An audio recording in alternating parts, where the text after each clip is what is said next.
ప్రభునామానికి స్తోత్రములు. అందరికీ వందనాలు. పరిశుద్ధ గ్రంథంలోని చివరి గ్రంథమైన ప్రకటన గ్రంథం అపోకలిప్టిక్ బుక్ అనగా ఎండ్ టైమ్స్కి సంబంధించిన గ్రంథంను మనం ధ్యానం చేయుచున్నాము. గత వారం మనం ఈ ప్రకటన గ్రంథం మొదటి అధ్యాయంలో 3 వచనాలను ధ్యానం చేశాము. ఈ గ్రంథం యొక్క ప్రాముఖ్యత ఏమిటి, or the purpose of the book of revelation ఏంటి అనేది మనం ధ్యానం చేశాము. అది యేసుక్రీస్తు ప్రభువును గూర్చిన జ్ఞానమును మనకు అనుగ్రహించడానికి రాయబడినటువంటి గ్రంథం. ఈ గ్రంథాన్ని చదివిన వారికి మాత్రము ఒక ఆశీర్వాదాన్ని దేవుడు అనుగ్రహించాడు. The blessings for those who read, listen and keep it. దీనిని చదువువాడు విని అందులో వ్రాయబడిన సంగతులను గైకొనువారును ధన్యులు అని మనం 3వ వచనాన్ని ధ్యానం చేశాం. So the purpose of study is to obey what we read and listen. ఈ గ్రంథాన్ని మనం ఏదో సెన్సేషనల్గా మనం ధ్యానం చేయడం లేదు. తర్వాత ఇందులో ఉన్నటువంటి విషయాలను మనం ధ్యానం చేసేది ఎందుకు అంటే, దీనిని చదవడం, వినడం, తర్వాత దీనికి విధేయత చూపించడం, గైకొనడం అనేది చాలా ప్రాముఖ్యమైన అంశం. So we have to grow in the understanding of our Lord Christ Jesus. కాబట్టి మనం పరిశుద్ధతలో ఎదగటానికి యేసుక్రీస్తు ప్రభు వైపు మన దృష్టిని సారించి మన క్రైస్తవ జీవితములలో ముందుకు సాగడానికి ఈ గ్రంథం వినియోగించబడుతుంది, లేదంటే ఉపయోగపడుతుంది. Let us pray and continue meditating from verse 4 onwards. Let us pray. మహోన్నతుడా, పరిశుద్ధుడా, ఆదియు అంతమును అయ్యున్న మా ప్రభువా, సర్వ సృష్టికి కారణభూతుడవు నీవు. ఆయన ఆల్ఫా ఒమేగా నేనే అని తెలియచేస్తున్నారు. మీరు లేకుండా ఏది కలగలేదు, మీరు లేకుండా ఏది కూడా జరగడం లేదు, ఏది జరగదు కూడా ప్రభువా. సమస్తమును నీదే, ఈ యూనివర్స్ అంతా నీదే ప్రభువా. మేము కూడా మీ వారమే తండ్రి. మాతో మాట్లాడండి, మీ వాక్యమును ధ్యానించుచుండగా పరిశుద్ధాత్మని నడిపింపును అనుగ్రహించుమని క్రీస్తు యేసు పరిశుద్ధ నామములో ప్రార్థిస్తున్నాం తండ్రి. Amen. Let us see verse 4 of chapter 1, the book of Revelation. 4వ వచనం చదువుతున్నాను. ఇందులో మనము చూసేటువంటిది greetings to the churches. Greetings to the churches. తర్వాత we see the description of Christ Jesus. Description of Christ Jesus. యోహాను ఆసియాలో ఉన్న 7 సంఘములకు శుభమని చెప్పునది. శుభమని చెప్పి వ్రాయినది. 7 సంఘాలు ఎక్కడున్నాయంటే 11వ వచనంలో మనకు కనిపిస్తాయి. ఇవి ఆ 7 సంఘాలు ఏంటి అంటే ఎఫెసు, స్మర్నా, పెర్గము, థయతైరా, సార్దిస్, ఫిలదెల్ఫియా, లవొదికయ అను 7 సంఘములకు పంపుమని చెప్పుట నా వెనుక వింటిని. So the letters are going to be dispatched to all the 7 churches. So ఇక్కడ సంఘములకు, ఆసియాలో ఉన్న 7 సంఘములకు అనగా ఇది రోమన్ ప్రావిన్స్ ఏషియా మైనర్లో అనగా ఇప్పుడు ఆధునిక ప్రపంచంలో మనం చూడాలి అంటే ఈ ఏషియా మైనర్ అనే ప్రాంతం టర్కీలో ఉంది. ఇప్పుడు దాని పేరుని తుర్కియా అని మార్చారు. ఈ తుర్కియా దేశంలో ఇవి ఉంటూ ఉన్నాయి. So these are the existing 7 churches. ఈ చర్చెస్కి గ్రీటింగ్స్ చెప్తూ ఉన్నాడు. 7 సంఘములకు శుభం అని చెప్పి వ్రాయినది. ఇప్పుడు మనకు 3 క్వాలిటీస్ని మనకు ఇక్కడ అపోస్టల్ జాన్ తెలియజేస్తూ ఉన్నాడు. వర్తమాన భూత భవిష్యత్ కాలములలో ఉన్నవాని నుండి, వర్తమాన భూత భవిష్యత్ కాలములలో దీనికి మనం కానీ క్రాస్ రెఫరెన్సెస్ని చూడాలి అంటే కీర్తన గ్రంథం 102వ కీర్తన 25 నుంచి 27 వరకు you laid the foundations of the earth అని కీర్తనకారుడు రాస్తున్నాడు. ఆయన భూమికి పునాది వేసినటువంటి వాడు. అలాగే జకర్యా గ్రంథం 4వ అధ్యాయంలో 2వ వచనం 10వ వచనంలో మనకు దీపస్తంభం కనిపిస్తుంది. అలాగే 7 ల్యాంప్స్ కూడా కనిపిస్తాయి. అదేవిధంగా హెబ్రీయులకు రాసిన పత్రిక 1వ అధ్యాయం 8వ వచనంలో your throne is for ever Lord, దేవుని యొక్క సింహాసనం నిరంతరం నిలిచేది అని అక్కడ అపోస్తలుడు పౌలు రాస్తున్నాడు. నిర్గమకాండం గ్రంథం 19వ అధ్యాయం 6వ వచనంలో మనలను ఆయన ఇజ్రాయేలైట్స్కి చెప్తూ ఉన్నాడు. 6వ వచనంలో మీరు నాకు యాజక రూపమైన రాజ్యము పరిశుద్ధ జనంగా ఉంటారు అని చెప్పాడు. యాజక రూపమైన రాజ్యం, కింగ్డమ్ ఆఫ్ ప్రీస్ట్స్ అని చెప్తున్నాడు. పీటర్ కూడా ఈ ఫస్ట్ పీటర్ చాప్టర్ 2:9లో you are the royal priesthood, రాజులైన యాజక సమూహం అని చెప్తూ ఉంటాడు. ఇక్కడ వర్తమాన భూత భవిష్యత్ కాలములలో ఉన్నవాడు ఆయన. So who is and who was and who is to come. ఇక్కడ మనకు ద డాక్ట్రిన్ ఆఫ్ ట్రినిటీ, త్రిత్వమును గుర్చిన సిద్ధాంతము మనకు కనిపిస్తుంది. God is eternally existent God. అందుకే మోషేతో మాట్లాడేటప్పుడు నిర్గమకాండం గ్రంథం 3వ అధ్యాయం 14వ వచనంలో మోషే అడుగుతాడు. 3:14లో చూద్దాం. 3:14 ఎక్సోడస్లో, నిర్గమకాండం 3:14లో చూస్తే అక్కడ అంటున్నాడు, 3:14లో దేవుడు అంటున్నాడు, అందుకు నేను ఉన్నవాడును. 13వ వచనంలో ఎవరిని నిన్ను పంపించారని అడిగితే నేనేం చెప్పాలి అంటే, అందుకు దేవుడు నేను ఉన్నవాడును అనువాడనై ఉన్నాను అని మోషేతో చెప్పాను. మరియు ఆయన ఉండునను వాడు మీ యొద్దకు నన్ను పంపెనని నీవు ఇజ్రాయేలీయులతో చెప్పవలెను. So he is eternally existent God, the great I am God. So వర్తమాన భూత భవిష్యత్ కాలములలో ఉన్నవాడు, వర్తమాన భూత భవిష్యత్ కాలములు ఎరిగినటువంటి వాడు మన దేవుడు. సో మనం ఆయనకు ఏమి రెస్ట్రిక్షన్స్ని పెట్టలేము, లిమిటేషన్స్ని పెట్టలేము. ఆయన యొక్క జ్ఞానం ముందు మనం ఏమాత్రము కూడా నిలబడగలిగిన పరిస్థితి లేనే లేదు. He is the eternally existent God. రెండవది, వర్తమాన భూత భవిష్యత్ కాలములలో ఉన్నవాని నుండి ఆయన సింహాసనం ఎదుటనున్న 7 ఆత్మల నుండి అంటున్నాడు. 7 ఆత్మలు, the 7 spirits before the throne. So ఇక్కడ మనకు కనిపిస్తున్నటువంటి ఈ 7 అనే మాట పరిశుద్ధ గ్రంథంలో 800 సార్లు వినియోగించబడింది. దీనికి నిదర్శనం ఏంటంటే 7 is the symbol of completeness or perfection. కనుక 7 ఆత్మలు అంటే you can not literally say that there are 7 spirits, but it is the whole spirit of God, దేవుని యొక్క ఆత్మ అని చెప్పవచ్చు.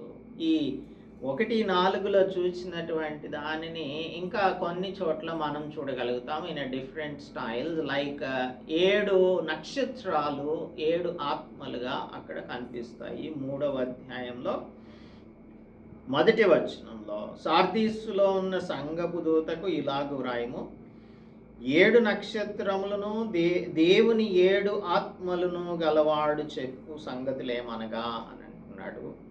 అలాగే 4:5లో కూడా ఆ సింహాసనంలో నుండి మెరుపులను ధ్వనులను ఉరుములను బయలుదేరుచున్నవి, ఆ సింహాసనం ఎదుట 7 దీపములు ప్రజ్వలించుచున్నవి, అవి దేవుని 7 ఆత్మలు. 4:5. అలాగే 5:6లో కూడా మరియు సింహాసనమునకు ఆ 4 జీవులకును పెద్దలకును మధ్యను వధింపబడినట్లుండిన గొర్రె పిల్ల నిలిచి ఉండట చూచితిని. ఆ గొర్రె పిల్లకు 7 కొమ్ములను 7 కన్నులు ఉండెను. ఆ కన్నులు భూమి ఎందంతటా పంపబడిన దేవుని ఆత్మలు. So 7 eyes are the 7 spirits of the Lord. ఇలాగా ఈ 7 అనే మాట it denotes the completeness or it denotes perfection of God. కాబట్టి 800 సార్లు ఇది పరిశుద్ధ గ్రంథంలో రాయబడి ఉన్నది. So the 7 spirits are the spirits of the Lord. How many spirits అని అడగద్దు. అది maybe 1 spirit or 7 spirits, we don't know exactly, but it is mentioned 7 spirits అంటే కంప్లీట్నెస్ని సూచిస్తుంది.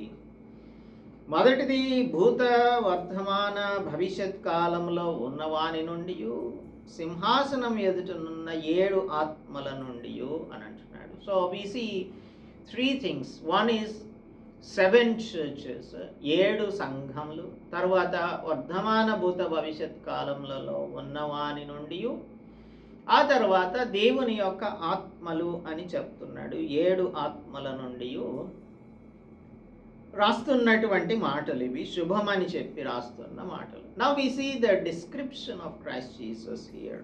డిస్క్రిప్షన్ ఆఫ్ క్రైస్ట్ జీసస్ 5, 6, 7 వచనాలలో యేసు క్రీస్తు ప్రభువునికి వచ్చిన వర్ణనను మనం చూస్తున్నాము. మొట్టమొదటిది, he is a faithful witness, నమ్మకమైన సాక్షియు అని అంటున్నాడు. నమ్మకమైన సాక్షియు. యేసు క్రీస్తు ప్రభువు ఈ లోకంలోనికి తండ్రి యొక్క రాజ్యమును గురించి ప్రకటించడానికి వచ్చాడు. ఆయన నమ్మకమైనటువంటి సాక్షి. 19వ అధ్యాయం 11వ వచనంలో లెట్ us read 19 and 11. అందుకు మరియు పరలోకము తెరవబడి ఉండేట చూచితిని. అప్పుడు ఇదిగో తెల్లని గుర్రం ఒకటి కనబడెను. దాని మీద కూర్చుండి ఉన్నవాడు నమ్మకమైన వాడును సత్యవంతుడును అను నామము గలవాడు. నమ్మకమైన వాడును సత్యవంతుడును అను నామం గలవాడు ఆయన. సో ఆయన తెల్లని గుర్రం మీద కూర్చొని వస్తూ ఉన్నాడు అని అపోస్తలుడు జాన్ పరలోక రాజ్యం తెరవబడి ఉండుట చూచినప్పుడు చెప్తూ ఉన్నాడు. So we can see the character of God. The character of God is that he doesn't lie. ఆయన అబద్ధం ఆడేటువంటి వాడు కానే కాడు. సంఖ్యాకాండం 23వ అధ్యాయం 19వ వచనంలో చూసినట్టయితే, సంఖ్యాకాండం 23:19లో దేవునికి వచ్చినటువంటి మాట, దేవుడు అబద్ధమాడుటకు ఆయన మానవుడు కాడు, పశ్చాత్తాపడుటకు ఆయన నరపుత్రుడు కాడు, ఆయన చెప్పి చేయకుండునా, ఆయన మాట ఇచ్చి స్థాపింపకుండునా అని అంటున్నాడు. విచిత్రం ఏంటంటే ఇక్కడ అబద్ధ ప్రవక్త అయిన బిలాము ద్వారా దేవుడు ఈ మాటలను పలికింపజేస్తూ ఉన్నాడు. ఆయన దేవుని యొక్క గొప్పతనమును, అబద్ధమాడడు దేవుడు అని చెప్పిస్తూ ఉన్నాడు తన చేత. గాడ్ డజంట్ లై. ఆయన అబద్ధం చెప్పేటువంటి వాడు కాదు. ఆయన ఈ లోకంలోనికి వచ్చి మత్తయి సువార్త 4వ అధ్యాయం 17వ వచనంలో ఆయన ఎర్త్లీ కింగ్డమ్ని స్టార్ట్ చేసినప్పుడు పరలోక రాజ్యం సమీపించి ఉన్నది, మారు మనస్సు పొందుడి అని ఆయన ప్రకటిస్తూ ఉన్నాడు. ఎప్పుడైతే దేవుని యొక్క ఇన్వాల్వ్మెంట్ ఉంటుందో అక్కడ వేరే సాక్ష్యాలకు ఏమాత్రము అవకాశం ఉండదు, అవసరం కూడా లేనేలేదు. When God is involved, other witnesses are unnecessary. యూదులైనటువంటి వారు యేసు ప్రభువును యోహాను సువార్తలో 8వ అధ్యాయం 14వ వచనంలో అడుగుతున్నారు, నిన్ను గురించి నీవే చెప్పుకుంటున్నావేంటి అని ఆయనను ప్రశ్నిస్తూ ఉన్నారు. 8వ అధ్యాయంలో 13వ వచనం చదువుతాం. 13వ వచనం, జాన్ చాప్టర్ 8 verse 13. కాబట్టి పరిసయ్యులు నిన్ను గూర్చి నీవే సాక్ష్యం చెప్పుకుంటున్నావు, నీ సాక్ష్యం సత్యం కాదని ఆయనతో అంటున్నారు.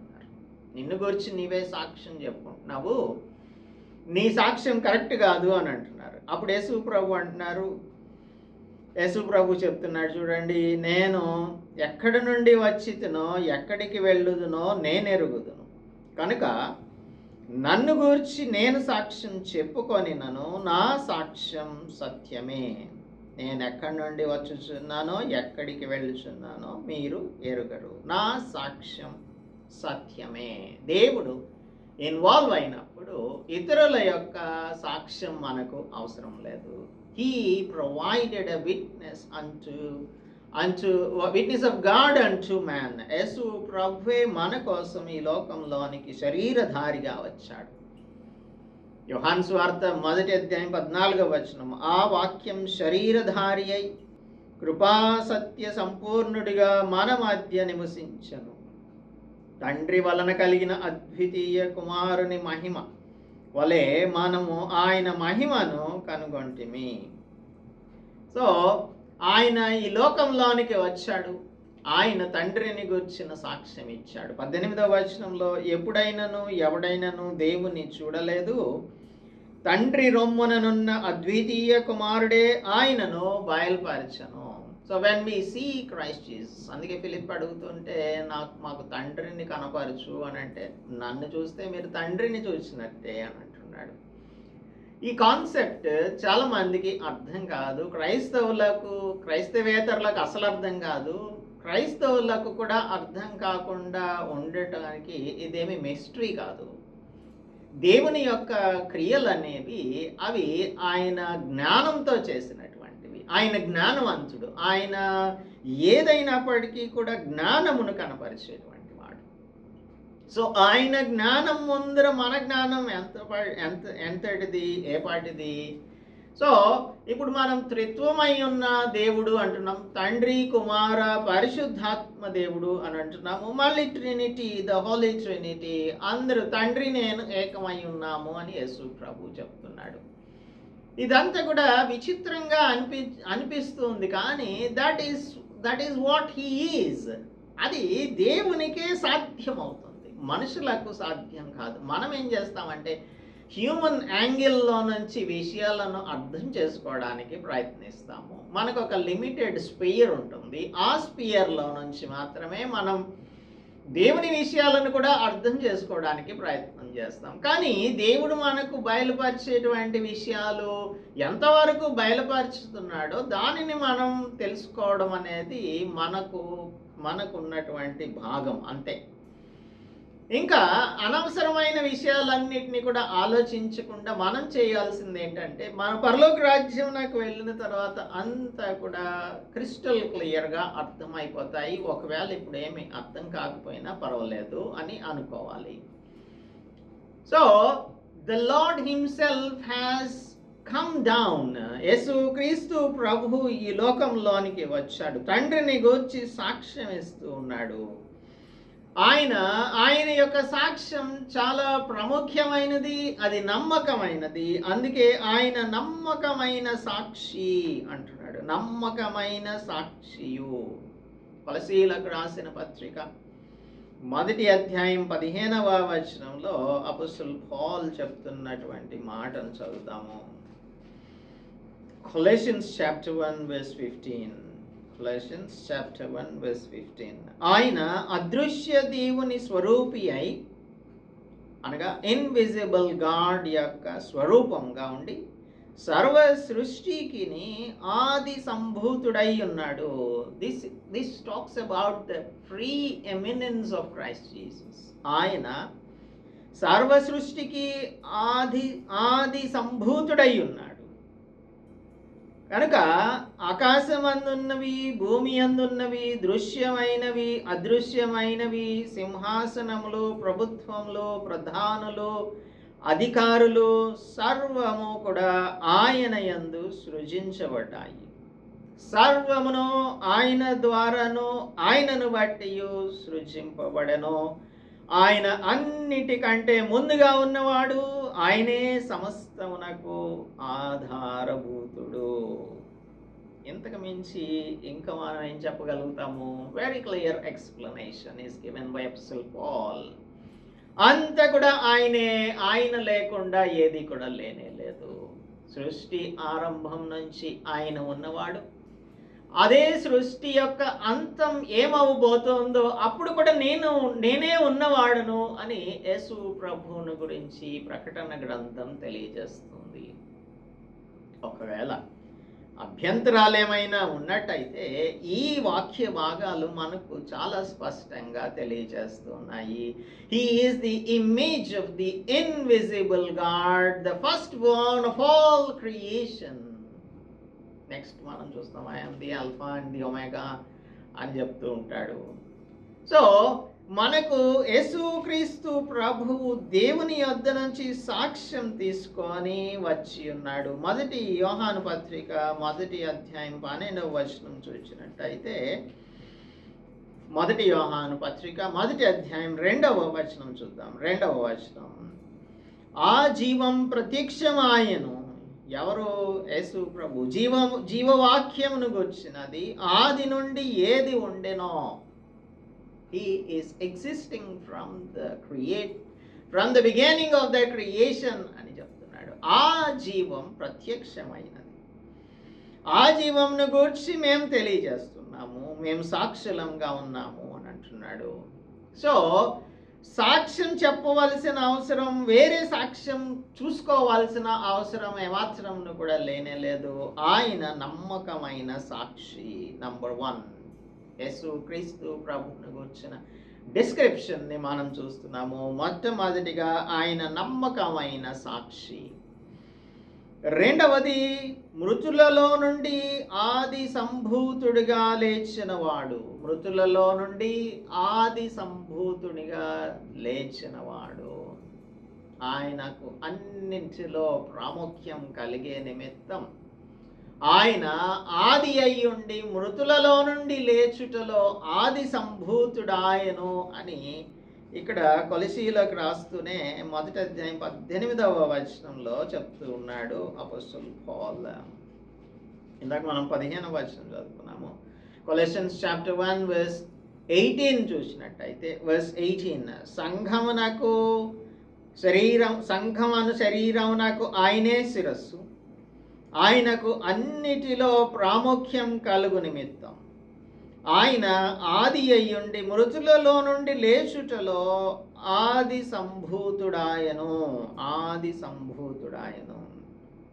ఆయన ఏం చేశారు అంటే, సర్వ సంపూర్ణత ఆయన యందు నివసింపవలెననియు ఆయన శిలువ రక్తం చేత సంధి చేసి ఆయన ద్వారా సమస్తమును, అవి భూలోకమందున్నవైనను పరలోకమందున్నవైనను, వాటన్నిటినీ ఆయన ద్వారా తనతో సమాధానపరచుకొనవలెనని తండ్రి యొక్క అభిష్టమైంది. కాబట్టి యేసుక్రీస్తు ప్రభువునకు ప్రీఎమినెన్స్ ఇవ్వడానికి he has reconciled his people, మనలను ఆయనలో, క్రీస్తు ప్రభువులో రికన్సైల్ చేసుకున్నాడు. పరిశుద్ధ గ్రంథంలో అనేకమైన చోట్ల మనం మరణించినటువంటి వారు తిరిగి లేచిన సంఘటనలను చూస్తాము. రాజుల గ్రంథంలో, మొదటి రాజుల గ్రంథం 17వ అధ్యాయం 17వ వచనం నుంచి చూసినట్టయితే, సారెపతు విధవరాలి యొక్క కుమారుని ఏలియా ప్రవక్త బ్రతికించినట్లుగా చూస్తాము. అలాగే 2వ రాజుల గ్రంథం 4వ అధ్యాయం 32 నుంచి 36 వరకు చూసినట్టయితే, ఎలీషా ప్రవక్త షూనమైట్ ద సన్ ఆఫ్ ద షూనమైట్, ఒక షూనేమీయురాలి యొక్క కుమారుని బ్రతికించినట్లుగా చూస్తాం.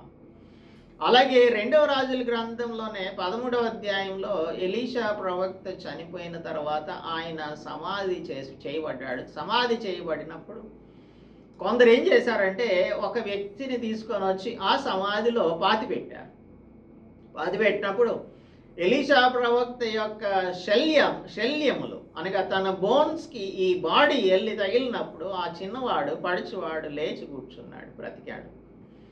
సో ఇవి ఓల్డ్ టెస్టమెంట్లో చూసేటువంటి రెజరక్షన్స్. అలాగే యేసుక్రీస్తు ప్రభు కూడా అనేక మందిని తిరిగి ఆయన లేపినట్లుగా, ఒక అధికారి యొక్క కుమారుని బ్రతికించినట్లు మత్తయి సువార్త 9వ అధ్యాయం 23లో చూస్తాము. అలాగే లూకా సువార్త 7వ అధ్యాయం 11 నుంచి చూసినట్టయితే అక్కడ ఒక విధవరాలి యొక్క కుమారుణ్ణి బ్రతికించాడు. అలాగే యోహాను సువార్త 11వ అధ్యాయంలో లాజరును బ్రతికించాడు, పునరుద్ధానం చేశాడు, రిససిటేట్ చేశాడు. సో మనకు మరణించిన వారు తిరిగి లేవడం అనేది పరిశుద్ధ గ్రంథంలో అనేకమైన ఇన్స్టెన్సెస్ ఓల్డ్ టెస్టమెంట్లోను న్యూ టెస్టమెంట్లోను కనిపిస్తున్నప్పటికీ కూడా వీరందరూ కూడా యేసుక్రీస్తు ప్రభువు వలె కాదు. వారు మరణించిన వారు తిరిగి లేచారు, అయితే వారు మరలా మరణించారు. యేసు ప్రభు దగ్గరకు వచ్చేసరికి అలా కాదు. ఆయన మరణించిన వాడు తిరిగి లేచాడు, మరి ఎన్నడూ కూడా మరణించడం అనేది జరగలేదు. ఆయన జీవించుచున్నటువంటి వాడు. సో మృతులలో నుండి ఆది సంభూతుడిగా లేచిన వాడు ఆయన.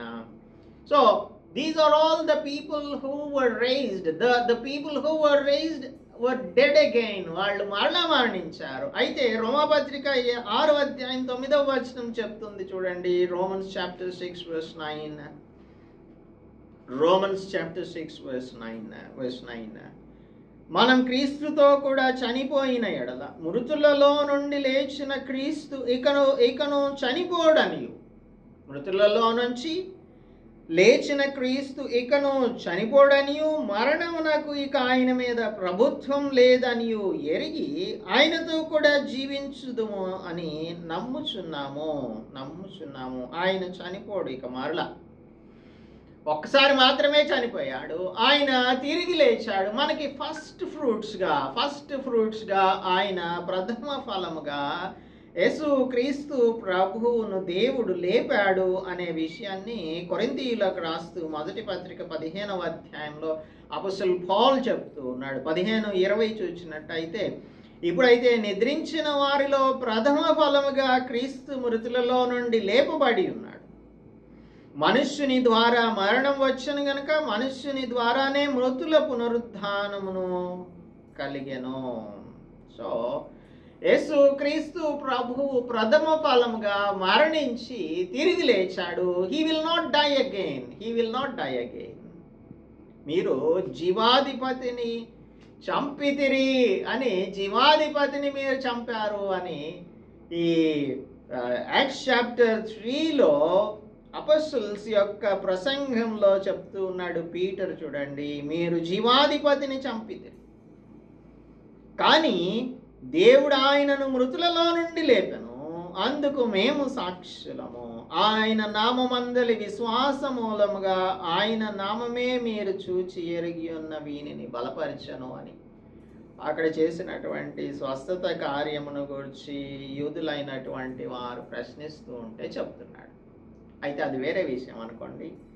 మీరు జీవాధిపతిని చంపితిరి, కానీ దేవుడు ఆయనను మృతులలో నుండి లేపెను. He is the prince of life. జీవాధిపతి ఆయనగా ఎన్నడూ కూడా మరణించడు. అందుకే ఇక్కడ ఈ రాయబడి ఉన్నటువంటి మాట, మృతులలో నుండి ఆది సంభూతుడిగా లేచిన వాడు, the first Born from the dead. Number 1 is He is a faithful witness. He provided a witness of God unto man. ఆయనే యేసు క్రీస్తు ప్రభువు. 3వ క్వాలిటీని చెప్తున్నాడు. మృతులలో నుండి ఆది సంభూతుడిగా లేచిన వాడు, భూపతులకు అధిపతియునైన యేసు క్రీస్తు అంటున్నాడు. భూపతులకు అధిపతి. He is the ruler over the kings of the earth. భూపతులకు ఆయన అధిపతి. ఆయన is the ruler of the world. అందుకనే మనకు పరిశుద్ధ గ్రంథంలో అనేకమైన చోట్ల, దానియేలు గ్రంథంలో చూసినట్టయితే 2వ అధ్యాయం చూద్దాము, 2:21 చూద్దాం. 2:21లో ఆయనను గురించి రాయబడి ఉన్నటువంటి మాట, ఆయన రాజులను, మొదటి భాగం చదవట్లేదు నేను, రాజులను త్రోసివేయుచు నియమించుచు ఉన్నవాడు ఆయన. రాజులను త్రోసివేయుచు నియమించుచు ఉన్నవాడు ఆయన. 34వ వచనం చూద్దాం.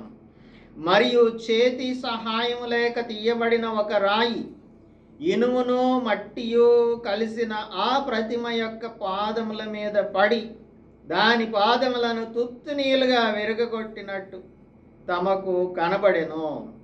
అంతటా ఇనుము మట్టియు ఇత్తడియు వెండియు బంగారమును ఏకంగా దంచబడి కళ్ళంలోని చెత్త వలె కాగా వాటికి స్థలం ఎచ్చుటను దొరకకుండా గాలి వాటిని క్రష్ చేస్తున్నాడు దేవుడు. ఈ ఏకంగా దంచబడి అంటే క్రష్డ్ బై గాడ్. అది గాలి వాటిని కొట్టుకొని పోయాను. ప్రతిమను విరగొట్టిన ఆ రాయి సర్వభూతలమంత మహాపర్వతమాయను. సర్వభూతలమంత మహాపర్వతం అయ్యింది. 44వ వచనం చూద్దాం. 44వ వచనం. ఆ రాజుల కాలములలో పరలోకమందున్న దేవుడు ఒక రాజ్యమును స్థాపించును, దానికి ఎన్నటికి నాశనము కలగదు. ఆ రాజ్యం దాన్ని పొందిన వారికి కాక మరెవరికి చెందదు. అది ముందు చెప్పిన రాజ్యములన్నిటినీ పగలగొట్టి నిర్మూలము చేయును గాని అది యుగముల వరకు నిలుచుచు చేతి సహాయం లేని పర్వతం నుండి తీయబడిన ఆ రాయి ఇనుమును ఇత్తడిని మట్టిని వెండిని బంగారమును పగలగొట్టగా తమరు చూచితిరే. రాజా, దాని యొక్క భావం ఇదే. ఇందువలన మహాదేవుడు ముందు జరగబోవు సంగతి రాజు నాకు తెలియజేయుచున్నాడు. కల నిశ్చయము దాని భావము నమ్మదగినది అని దానియేలు రాజుతో చెప్పాను. అప్పుడు దానియేలుకు సాష్టాంగ నమస్కారం చేస్తున్నాడు. మనుషులకు చేయనవసరం లేదనుకోండి. అంటే రాజుగారే సాష్టాంగ నమస్కారం చేస్తున్నాడు. ఇక్కడ దేవాది దేవుడు రాజులకు రాజు ప్రభువులకు ప్రభువు అయిన యేసు క్రీస్తు ప్రభువుని గురించి చెప్పబడుతుంది. The world may reject him as God, but they may also reject the reign of God, but the arrival of the kingdom of God on earth is a major theme of the prophecy in the book of Revelation. ఇదే ప్రకటన గ్రంథం 19వ అధ్యాయం 11 నుంచి 21 వరకు గనక చదువుకున్నట్టయితే 19వ అధ్యాయం 11 నుంచి 21 వరకు ఇదంతా కూడా చెప్పేది ఏంటంటే యేసు క్రీస్తు ప్రభు యొక్క రాకడ రాబోతుంది. ఆయన తన యొక్క రాజ్యమును ఏర్పరచబోతున్నాడు. ఇనప దండంతో వారిని ఏల్తాడు అనేది మనకు ఈ వాక్య భాగం చెప్తున్నటువంటి సారాంశం. So people may reject, but they can not reject him always. ప్రస్తుతం అయితే ఒకవేళ తిరస్కరించొచ్చేమో కానీ ఒకనొక సమయం రాబోతుంది.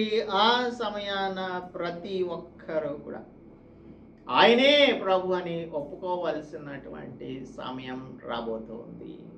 4వది, హూ లవ్డ్ us, మనలను ప్రేమించేటువంటి వాడు ఆయన. భూపతులకు అధిపతియు అయిన యేసు క్రీస్తు నుండి మీకు కృపా సమాధానములు కలుగును గాక.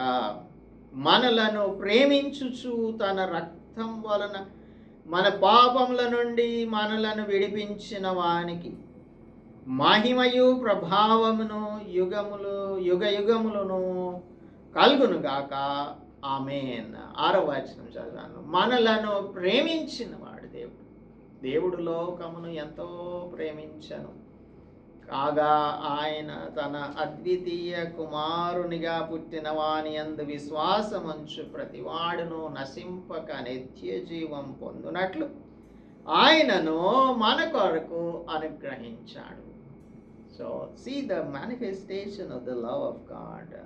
యేసు క్రీస్తు ప్రభు ఈ లోకంలోనికి రావడం అనేది అది చాలా గొప్ప విషయం. ఆయన యందు విశ్వాసం ఉంచినట్లయితే మనం నిత్య జీవాన్ని పొందుతాము. ఇది ఆయన మనలను ప్రేమించినటువంటి విధానం. 1 యోహాను పత్రిక 4వ అధ్యాయం 9-10 వచనాలలో చదివినట్టయితే chapter 4 verses 9 to 10 chapter 4 verses 9 to 10 of 1 John. మనం ఆయన ద్వారా జీవించున్నట్లు దేవుడు తన అద్వితీయ కుమారుని లోకంలోనికి పంపాను. దీని వలన దేవుడు మన యందుంచిన ప్రేమ ప్రత్యక్షపరచబడెను. మనం దేవుని ప్రేమించితిమని కాదు, తానే మనలను ప్రేమించి మన పాపములకు ప్రాయశ్చిత్తమై ఉండుటకు తన కుమారుని పంపెను. ఇందులో ప్రేమ ఉన్నది. మనలను ప్రేమించేటువంటి వాడు ఆయన మనలను ప్రేమిస్తున్నాడు అని ఇక్కడ స్పష్టంగా తెలియజేయాలి. మనం ప్రేమించటం కాదు ఆయన్ని, ఆయనే మనలను ప్రేమించి మన పాపములకు ప్రాయశ్చిత్తంగా ఉండటానికి ఆయన కుమారుణ్ణి పంపించాడు. ఇందులో దేవుని యొక్క ప్రేమ మనకు ప్రత్యక్షపరచబడుతుంది. ఆయన మనలను ప్రేమించాడు.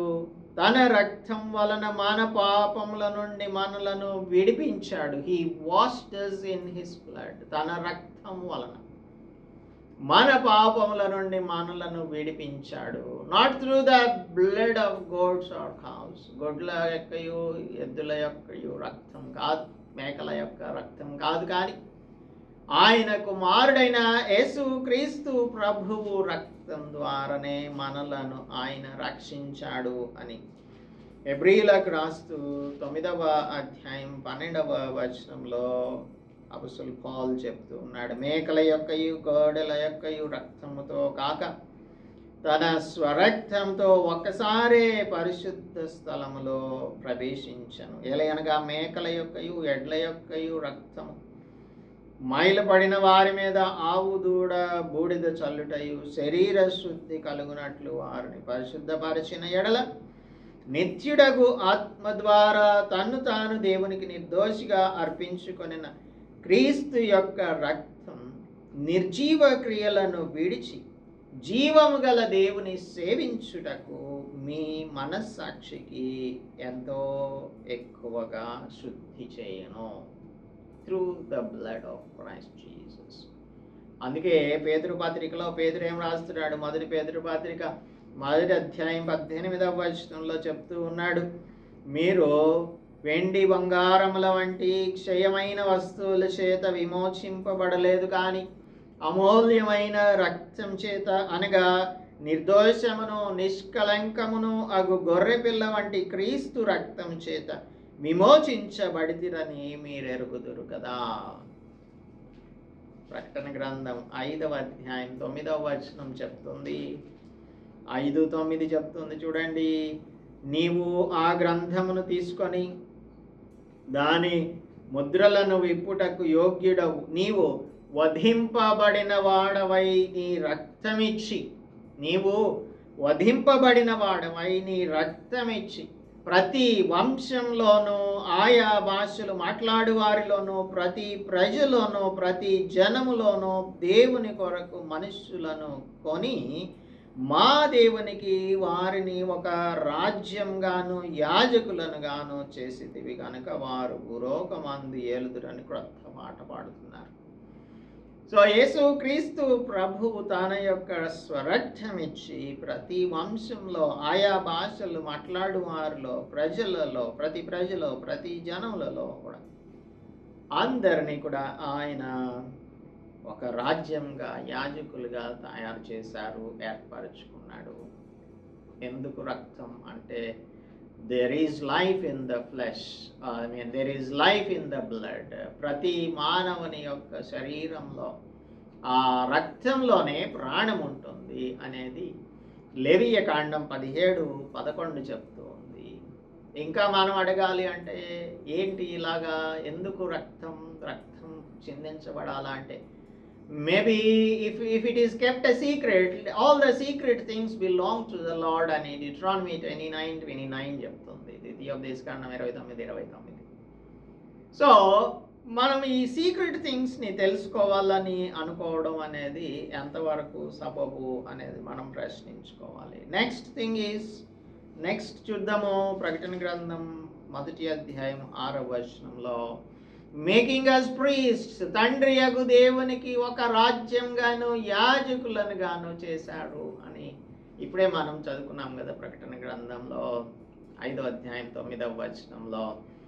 అలాగే ఎక్సోడస్ చాప్టర్ 19:6లో వారిని ఒక రాజ్యంగాను యాజకులుగాను ఏర్పరచుకున్నాను అని ఇజ్రాయేలీయులకు చెప్పాడు. హెబ్రీ పత్రిక 4వ అధ్యాయం 14వ వచనం చెప్తూ ఉంది. హీబ్రూస్ చాప్టర్ 4:14 చెప్తూ ఉంది. చూడండి 4:14. ఆకాశ మండలం గుండా వెళ్ళిన దేవుని కుమారుడైన యేసు అను ప్రధాన యాజకుడు మనకున్నాడు కనుక మనం ఒప్పుకొన్న దానిని జాగ్రత్తగా చేపడదాము. మన ప్రధాన యాజకుడు మన బలహీనతల యందు మనతో సహానుభావం లేనివాడు కానే కాడు. మన వల్లే శోధింపబడ్డాడు, ఆయన పాపం లేనిగా ఉన్నాడు. కాబట్టి మనం కనికరించబడి సమయోచితమైన సహాయం కొరకు కృప పొందినట్లు ధైర్యంతో ఆయన యొద్దకు, ఆయన కృపాసనం యొద్దకు చేరుదాము. So priesthood is made possible through our high priest Christ Jesus. కాబట్టి ఈ progression of the kingdom of God అనేది మనకు స్టేజ్ బై స్టేజ్ రివీల్ చేయబడుతుంది. ప్యారడైజ్ని చూస్తాం మనం జెనసిస్ చాప్టర్ 1:31లో. ఆ తర్వాత ఇశ్రాయేలీయులకు థియోక్రసీ అనగా వారు ఎప్పుడైతే దేవుని యొక్క మాటలు చెప్పబడ్డాయో మేము విధేయులై ఉంటాము అని మోసే దగ్గర ప్రమాణం చేశారు. So that means they entered into a covenant or into the theocracy or దేవుని యొక్క ప్రభుత్వంలోనికి వారు వచ్చారు అనేది ఎక్సోడస్ చెప్తోంది. ఆ తర్వాత the kingdom of God is announced by the prophets. అనేక మంది ప్రవక్తల చేత దేవుని యొక్క రాజ్యంను గురించిన ప్రకటన జరిగింది. మొదటి సమూయేలు గ్రంథంలోనూ అలాగే యెషయా గ్రంథం 11వ అధ్యాయం మొదటి 16 వచనాలలో ఈ విషయాన్ని మనం చదువుకోవచ్చు. ఆ తర్వాత the kingdom is offered and rejected by many people in the gospels. మనం సువార్తలు చదువుకున్నప్పుడు అనేక మంది యేసు ప్రభువుని విడిచిపెట్టి వెళ్ళిపోయారు అన్న సంగతిని కూడా చదువుకుంటాము. ఆ తర్వాత ఆయన మన యొక్క హృదయములలో దేవుని యొక్క రాజ్యమును దాచిపెట్టి ఉంచాడు అనే విషయం మనకు జాన్ చాప్టర్ 3:3-5 చదివినప్పుడు తెలుస్తుంది. అలాగే కొలస్సీయులకు రాసిన పత్రిక 1వ అధ్యాయం 13వ వచనం చదివినప్పుడు తెలుస్తుంది. ఆ తర్వాత 1000-year reign of the Lord Jesus Christ ప్రకటన గ్రంథం 20వ అధ్యాయం మొదటి 10 వచనాలు చదివితే తెలుస్తుంది. అలాగే the kingdom of the eternal Kingdom of haven అది రాబోతుంది ప్రకటన గ్రంథంలో మనం చదువుకుంటాము చివరి అధ్యాయాలలో. అలాగే మిగిలినటువంటి కొన్ని భాగాలలో ఆయన యొక్క రాజ్యము యొక్క స్థాపనను గురించి రాయబడింది. ఈ విధంగా దేవుని యొక్క రాజ్యం ప్రోగ్రెషన్ జరుగుతుంది. ఆ తర్వాత to him B glory and minion, ఆయన నామమునకు మహిమ ప్రభావము యుగ యుగములు కలుగునుగాక ఆమేన్. ఇక్కడ he is a glorious God in the universe. There is no other name. He is a glorious God and every dominion is his. ఆయనదే ప్రభుత్వం, ఆయనదే ప్రభావం, ఆయనదే మహిమ. ఆయన ఈ సర్వ భూప్రపంచంలో ఆయనే ఉన్నాడు, విశ్వం అంతటిలో కూడా ఆయనే ఉన్నాడు. అయితే మనము ఆయన యొక్క యాజకులముగా ఆయన యొక్క మహిమను గుర్తించే వారంగా ఉండాలి. We must recognize it and affirm the glory and dominion of God. అందుకనే ఆయనకే మహిమయు ప్రభావమును యుగ యుగములు కలుగునుగాక అని అంటున్నాడు. Absolute truth, it will not change even though people deny it. He is a glorious God. ఆయన మహిమాయుక్తుడైన దేవుడు, ఆయన ప్రభావము కలిగినటువంటి దేవుడు. నీవు నేను ఒప్పుకోకపోయినప్పటికీ ఆయన ప్రభావం ఎన్నటెన్నటికీ ఉండేటువంటి ప్రభావం. తర్వాత ఆయన మన కొరకు మేఘారూఢుడై వచ్చుచున్నాడు. He is coming with the clouds. ఆయన మన కొరకు రాబోతూ ఉన్నాడు. అందుకే గలిలయ మనుషులారా, మీరు యేసు ప్రభు ఆరోహణమైనప్పుడు మొదటి అధ్యాయం అపొస్తలుల కార్యముల గ్రంథం 11వ వచనంలో, గలిలయ మనుషులారా మీరెందుకు నిలిచి ఆకాశం వైపు చూచుచున్నారు? మీ యొద్ద నుండి పరలోకమునకు చేర్చుకొనబడిన ఈ యేసే ఏ రీతిగా పరలోకమునకు వెళ్ళుట మీరు చూచితిరో ఆ రీతిగానే ఆయన తిరిగి వచ్చునని వారితో చెప్పాను. So he is coming in the clouds and every eye shall see him, every eye shall see him. ప్రతి నేత్రం ఆయనను చూచును, ఆయనను పొడిచిన వారును చూచెదరు. భూజనులందరూ ఆయనను చూచి రొమ్ము కొట్టుకొందురు. అవును, ఆమేన్. ప్రతి నేత్రం. ఇది this is a joyous occasion for the people who believe in Christ Jesus, but this is a very sad situation for those who did not or who does not believe in Christ Jesus. కనుకనే వాళ్ళు రొమ్ము కొట్టుకుంటారు అని ఇక్కడ రాస్తూ ఉన్నాడు. So మనం ఇక్కడ చూస్తున్నటువంటి విషయాలన్నీ కూడా even after many clear science, prophecies and super natural events, there are n number of people are not able to accept Christ Jesus. ఆయనను తిరస్కరించేటువంటి వారుగా, ఈ ఈవిల్ రూలర్ ఆఫ్ ద వరల్డ్ని వారు నమ్మేటువంటి వారుగాను జీవిస్తూ ఉన్నారు. అయితే మనం ఆయనను చూస్తాం, ప్రతి నేత్రం ఆయనను చూస్తుంది. ఆయనను పొడిచిన వారు కూడా, ఇజ్రాయేలైట్స్ కూడా చూస్తారు. జకరియా గ్రంథం 12:10 చెప్పబడుతున్నటువంటి మాట ప్రకారంగా వారు కూడా ఆయనను గురించి ప్రలాపించేటువంటి వారుగా ఉంటారు. Those who are responsible for the crucifixion of Christ Jesus. So today we have learned all these things like number 1, యేసు ప్రభువును గురించినటువంటి డిస్క్రిప్షన్ని చూస్తున్నాం. దానికంటే ముందుగా మనం చూసినటువంటిది ఆయన 7 చర్చెస్కి గ్రీటింగ్స్ రాస్తున్నాడు. 7 spirits before the throne greetings చెప్తూ ఉన్నారు.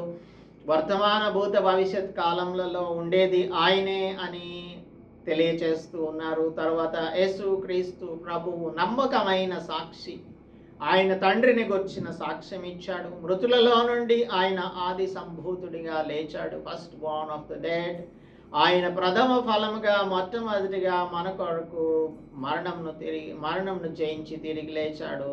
ఆయనలో ఉన్న మనం కూడా ఎన్నడూను మరణించము, ఆయనతో కూడా మనం లేపబడతాము అనేటువంటిది రెండవది. మూడవది, భూపతులకు అధిపతి ఆయన. ఒప్పుకున్నా ఒప్పుకోకపోయినా ఆయన మనలను ప్రేమించేటువంటి వాడు. ఆయన ప్రేమ మనకు ఏ విధంగా మేనిఫెస్ట్ చేస్తున్నాడో అనేది యోహాను పత్రికలో చదువుకున్నాము. మనం ప్రేమించకపోయినా ఆయన మనలను ప్రేమించాడు అని, మనం ఆయన యొక్క రక్తం వలన మన పాపముల నుండి మనలను విడిపించాడు. Not through the blood of goats or cows, మేకల రక్తం, గొర్రెల యొక్క రక్తంతో కాదు, కానీ తన స్వరక్తం ఇచ్చి ఆయన మనలను విడిపించాడు అనేది. ఆ తర్వాత మనకు తండ్రి అయిన దేవునికి ఒక రాజ్యంగాను యాజకులను గాను చేశాడు. ఆయనకే మహిమ ప్రభావములు కలుగునుగాక. He is coming in the clouds. ఆయన మేఘారూఢుడై రాబోతూ ఉన్నాడు. ఆయన వచ్చినప్పుడు ప్రతి నేత్రం కూడా ఆయనను చూస్తుంది.